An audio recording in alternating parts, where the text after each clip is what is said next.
The Truth Girls. Hi everyone. There are apps that you can download to an iPad that will literally put you in contact with demons. Just yesterday it was reported a girl was possessed by Satan inside a video game. This 18-year-old girl in Peru had been playing a sort of iPad or whatever version of the Ouija board, which was called Charlie. And she entered this state. She started having like convulsions and foaming at the mouth. Her parents took her to the hospital. She was screaming 666 and asking the demon to let her go. And they ended up committing her to the mental unit, like the psychiatric unit. You could say, oh, well, you know, maybe she was on drugs. Is this reliable? Maybe she was. But it's not the first time this kind of thing has happened. 3 American friends hospitalized after becoming possessed following Ouija board game in Mexican village. 3 young people started playing with a Ouija board, and they all ended up in the hospital. It says here, Alexandra began growling while her relatives were suffering hallucinations. Players were taken to hospital where they were treated with painkillers. I'm not sure that painkillers are an effective treatment for demonic possession, but I guess that's the best they could do at the time. You can see videos here of the case of the Peruvian girl and these other young people who fell prey to this. I mean, this stuff is everywhere. We need to let our kids know to stay away from this stuff, that this is not a game. This is no joke. I'm going to show you one of these apps that they have for spirit communication. This is from Ghost Hunter Apps. It's called the Vocibus Ghost Box. And as you see here, right in front of it is the pentagram. Yeah, that doesn't look like a good sign to me.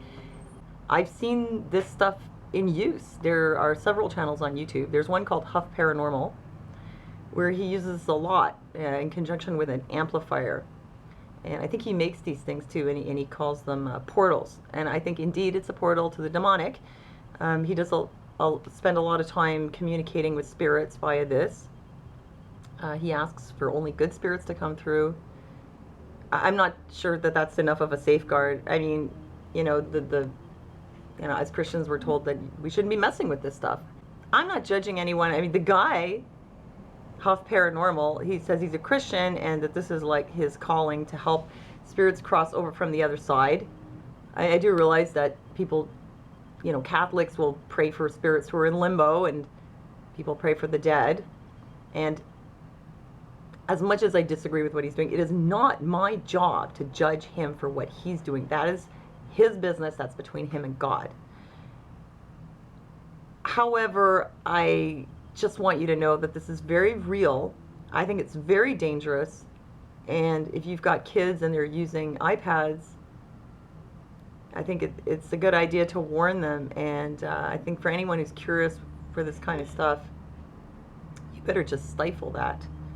Because I do believe that when you contact spirits, what are you contacting is probably lost souls or demonic entities. I mean, when I watch these videos of people using the portal, what they're getting are a lot of weird, disjointed, strange voices. A lot of times they're asking for help.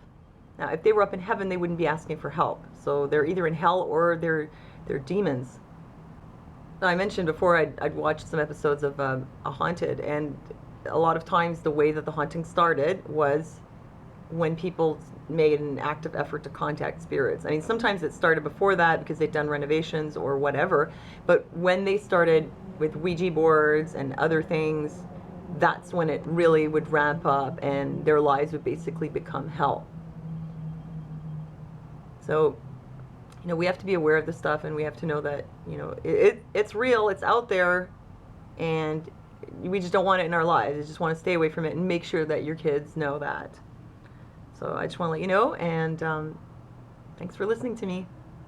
Thanks for giving this video a thumbs up, and I'll see you next time. The Truth Girls.